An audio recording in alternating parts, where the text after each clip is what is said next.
लहान मुलं 10 वर्षाचे किंवा 15 वर्षाचे मुलंसुद्धा पूर्ण दारू पिऊन सोनुर्लीमध्ये खूपच खराब झाली सोनुर्ली। हे सोनुर्ली पूर्ण पोलीस ठाण्यामध्ये आम्ही किती वेळा गेलो होतो, पण पोलीसवाल्यांनी काही लक्ष दिलं नाही आणि काही इन्क्वायरी झाली नाही। सोनुर्लीतली दारू बंद झाली नाही। सोनुर्लीतली दारू बंद करणे हे गरजेचं आहे, एवढीच विनंती आहे। सोनुर्ली या गावात अवैध दारू साठा जास्त प्रमाणात होत आहे, त्यासाठी आम्ही इथे निवेदन घेऊन आलो आणि गावामध्ये अवैध दारू साठा होत असल्यामुळे लहान मुले आणि मुली संध्याकाळच्या वेळेस निघण्यास त्यांना कठीण जात आहे। गावातला दारू साठा बंद झाला पाहिजे आणि अवैध दारू साठा हा आला नाही पाहिजे, याच्यासाठी आम्ही बंद करण्यासाठी इथे निवेदन घेऊन आलो। कालची ही घटना घडलेली कुर्मा तालुक्यातील सोनुर्ली या गावामध्ये काल एक घटना घडली होती।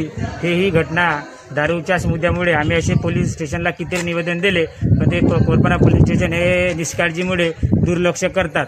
तरी म्हणून यासाठी आम्ही तहसीलदारांना निवेदन दिले, तर त्यांनी आमच्या या निवेदनावर परस्पर लक्ष देऊन यावर चांगला तोडगा काढण्यात यावा।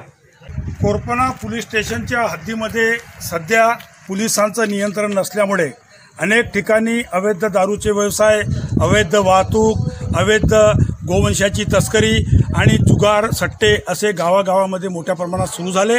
पोलीस आपले कर्तव्य आणि जबाबदारी पार पडण्यापेक्षा आपण त्या कामाला महत्त्व देण्यापेक्षा सर्वाधिक दारूचे हप्ते कुठून वसूल करता येईल यासाठी मोठ्या प्रमाणात लक्ष देत आहे। असं चित्र झाल्यामुळे आज आपण सोनुर्लीमध्ये काल जी घटना घडली बुचुंडेची, ही निवळ अवैध व्यवसायाचा परिणाम आहे।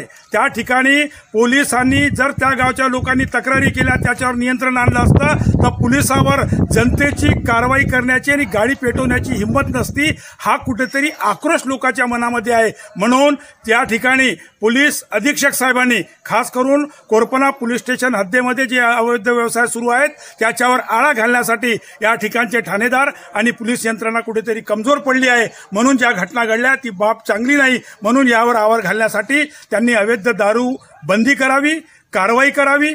जे मुजोर लोक आहेत, म्हणजे एकीकडे गुंडराज सुरू झालाय, पोलिसांचं वचक राहिलेलं नाही, ठाणेदार कुठेतरी आपल्या कामामध्ये गुंतून राहतात आणि त्यांचे जे बीट जमादार आहे ते आपल्या कामामध्ये गुंतून राहतात आणि त्याच्यामुळे या ठिकाणी नियंत्रण नसल्यामुळे ठाणेदार आणि त्या बीटचे सुधीर तिवारी नावाचे जे बीट जमादार आहे त्यांच्याबद्दल अधिक बोलणं उचित नाही। पोलीस अधीक्षक साहेबांनी हे जाणून घ्यावं आणि कोरपण्याची शांतता सुव्यवस्था जो बिघडत आहे त्याला आवर घालण्याचा प्रयत्न करावा।